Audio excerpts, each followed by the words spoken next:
Hey everybody, it's Maggie from Person Euphoria with today's plank story. As always, it's any move you want to do. Maybe just wiggle your toes, some ankle circles, or point and flex your feet. Or you can hold a plank, or you can get up and march in place. All right, let's get the clock on. Here we go. So I was thinking, since I've been teaching virtual classes, my clients all kind of get to be in my studio and in my house somewhat virtually. And I'm not sure I've ever told anyone about this house that I think is pretty cool and is a neat backdrop. So our house was built in 1666, but we very uniquely have a modern foundation, which I feel like is pretty rare for old houses in Old Wethersfield. Usually it's a dirt basement. But that's because the house was moved, they think, 2 times. 1 time's uncertain, but then it was definitely moved in 1951. And Rocky Hill and Wethersfield had the day off school so they could come watch the move. The power lines had to get taken down.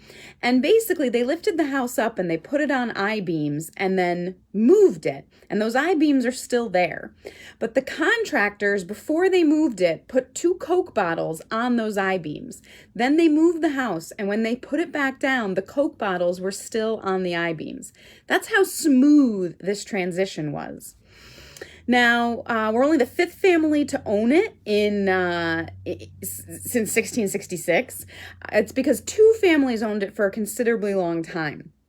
One of the families for years had their farmhands living in it, which is why it's so original, is that people didn't do updates on it for 150 years because the family who had the wealth wasn't living in the home. And the first man to build it, his name is Sergeant John Deming. Now, his cousin was a Dutch shipbuilder, and they think he played a role in building the house because it has some aspects that aren't common to the 1600s, but are common to Dutch shipbuilding. And it's one of the reasons it's suspected the house is in such good condition to this day and actually so square. It's not that there's not a single square corner, but for how old it is, it's very square.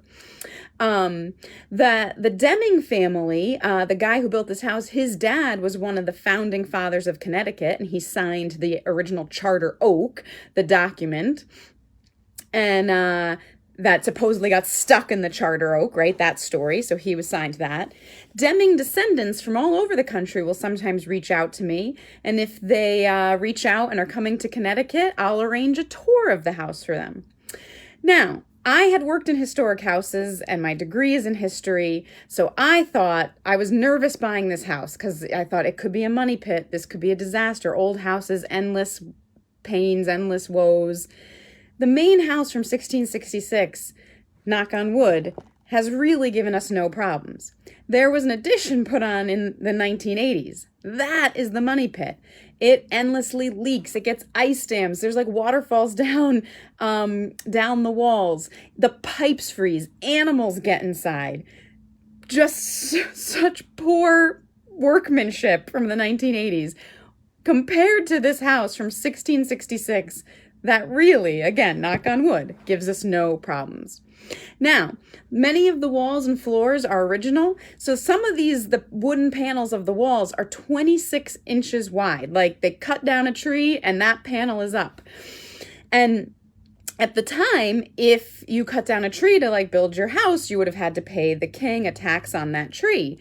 But if the wind blew the tree down, then you didn't have to pay a tax because you'd had a windfall. So that's where the term windfall comes from. And I suspect there were a few extra windfalls back then. So that is our 3-minute and 50-second plank story. I hope you have a wonderful evening. I hope your toes are all wiggled out.